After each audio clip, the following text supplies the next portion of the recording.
नमस्कार रुड़की, स्वागत है आपका द बिग न्यूज़ में। मेरा नाम है आकाश चौधरी। अभी हम खड़े हैं ऐसी जगह जहां आप जानते हो, नाम लेने की ज़रूरत नहीं है, फिर भी मैं बता देता हूं। ये प्रदीप बत्रा जी की वो बिल्डिंग है जिसको कहते हैं यशपाल राणा जी, कांग्रेस प्रत्याशी, कि ये भ्रष्टाचारी के रूप से बनी है। और आपको साथ साथ ये भी बता दूं कि यहाँ पर एक चौकी हुआ करती थी, जो कि आज से 20 साल पहले जो लोग यहाँ रहते थे रुड़की, उनको पता होगा। एक चौकी होती थी जो आगे ट्रांसफ़र हो गई है। अब इस बिल्डिंग पे भ्रष्टाचार हुआ है क्या, विधायक निधि से पैसा लगा है क्या, क्या मामला है पूरा, ये जानते हैं। मेरे साथ है गौरव त्यागी जी, उपाध्यक्ष भारतीय जनता पार्टी से।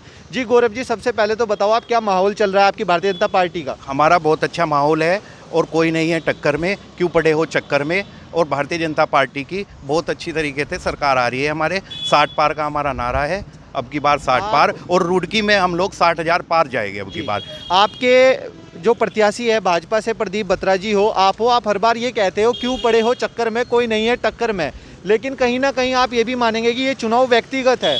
तो यशपाल राणा और कांग्रेस पार्टी को ऐसा तो नहीं है बीजेपी के लोग हल्के में ले रहे हैं? नहीं, एक्चुअली प्रॉब्लम क्या है कि जो यशपाल राणा जी है वो पार्टी पे चुनाव लड़ ही नहीं रहे, वो अपना चेहरा दिखाकर चुनाव लड़ रहे हैं। और हम लोग पार्टी पे चुनाव लड़ रहे हैं क्योंकि हमारी पार्टी एक राष्ट्र हित के लिए काम करने वाली पार्टी है। और उनकी पार्टी ने आज तक कुछ ऐसा काम नहीं किया पिछले 70 सालों में, तो वो उनकी पार्टी पे, अपनी पार्टी पे चुनाव लड़ ही नहीं रहे। अगर उनको इतना ही चेहरे का चुनाव लड़ना था तो वो निर्दलीय चुनाव लड़ लेते मेरे हिसाब से, जब ज़्यादा अच्छा रहता। फिर पार्टी से चुनाव क्यों लड़ रहे हो जो पार्टी का नाम ही नहीं ले रहे? आपने देखा है उनका नाम लिया कभी उन्होंने पार्टी का? पार्टी का भी नाम लेते हैं, वो अपना भी नाम लेते हैं। चलो खैर छोड़िए, आप सबसे पहले इस मुद्दे पे बात करते हैं।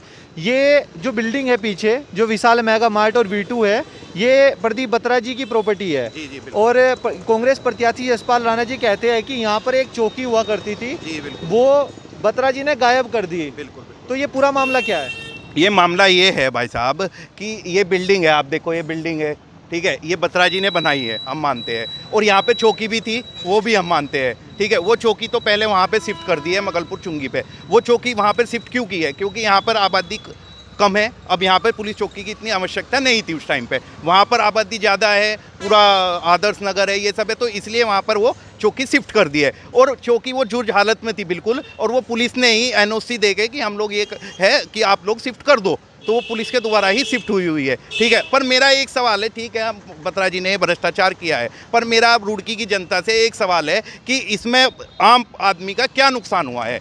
इसमें अगर भ्रष्टाचार हुआ है, आम पब्लिक का क्या नुकसान हुआ है? आम पब्लिक का तो फ़ायदा हुआ है इसमें, क्योंकि आप इतनी खूबसूरत यहाँ पर, पहले हम लोगों को देहरादून या हरिद्वार शॉपिंग करने के लिए जाना होता था, ठीक है, अब हम लोगों को रुड़की में ही मॉल मिल गया है, तो आम पब्लिक को तो फ़ायदा हुआ है, रोजगार मिला है, कम से कम यहाँ पर 50 लोगों को काम मिला है, तो इसका फ़ायदा ही हुआ है, ठीक है। और ये हालत, मतलब सरकारी ज़मीन थी, खाली थी, अब विधायक जी ने कैसे बनाई, क्या बनाई, वो तो विधायक जी या कोर्ट जानता है, क्योंकि कोर्ट में भी विचाराधीन है। अभी कोई मुकदमा इस पे भ्रष्टाचार का सिद्ध नहीं हुआ है, ठीक है। अगर सिद्ध होता तो इसमें ताला लगा हो होता है या ढा दी जाती इसको। और ये जब बिल्डिंग बनी थी तब तत्कालीन मेयर यशपाल राणा जी ही मेयर थे, ठीक है। अगर ये इलीगल थी तो तब रुकवा देते, क्योंकि ये इतनी बड़ी बिल्डिंग ऐसे तो है नहीं कि रात्रि रात में बन के तैयार हो गई, ठीक है। ये टाइम तो लगा ही होगा इसको बनने में, तो तब कहाँ थे मेयर साहब? तो सरकार भी तब कांग्रेस की थी, तब ये बनी, तब सरकार भी कांग्रेस की थी, मेयर भी कांग्रेस के थे, तो तब इसको रुकवा देते। पर मेरे हिसाब से इसमें भ्रष्टाचार अगर हुआ भी है तो आम पब्लिक को कोई नुकसान नहीं हुआ है, बिल्कुल। अगर रुड़की की जनता भारतीय जनता पार्टी को वोट दे तो क्यों दे? ऐसा क्या करेगी भारतीय जनता पार्टी जो कांग्रेस और यशपाल राणा नहीं कर सकते रुड़की के लिए? रुड़की की जनता को वोट देने के लिए हिजाब, या तो रुड़की की जनता को देखना चाहिए, या तो हिजाब पर वोट दे दीजिए, या यूनिफॉर्म सिविल कोड पर वोट दे दीजिए, या जुमे की नमाज पर वोट दे दीजिए, या होली दिवाली की छुट्टी पर वोट दे दीजिए, ठीक है। ये रुड़की की जनता को तय करना है। नहीं, अगर ये बात अगर आप कह रहे हैं तो यशपाल राणा की विचारधारा मुझे तो ऐसा नहीं लगता ऐसी है। क्यों?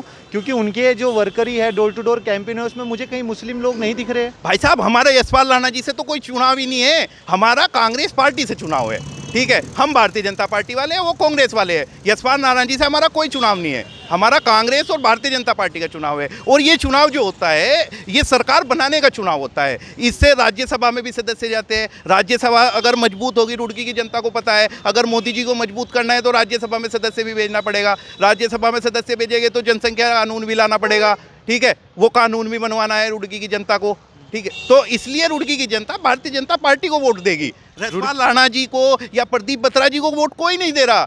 रोज लोग जो वोट देंगे या तो कांग्रेस की विचारधारा वाले लोग हैं वो कांग्रेस को वोट देंगे, और जो भारतीय जनता पार्टी की विचारधारा वाले लोग हैं वो भारतीय जनता पार्टी को वोट देंगे। चेहरे को वोट कोई नहीं देगा। जी, प्रदीप बत्रा जब पिछले चुनाव में जीते थे तो 12,000 कुछ वोटों से जीते थे भारतीय जनता पार्टी से। अगर इस चुनाव की बात करें तो टक्कर बराबरी की है।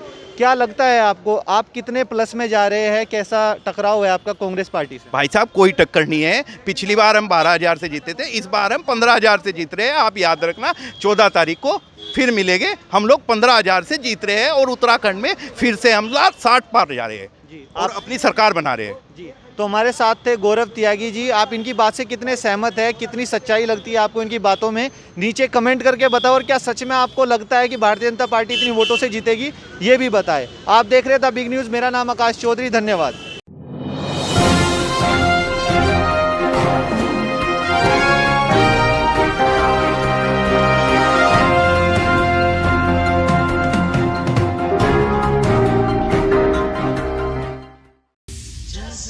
जज्बा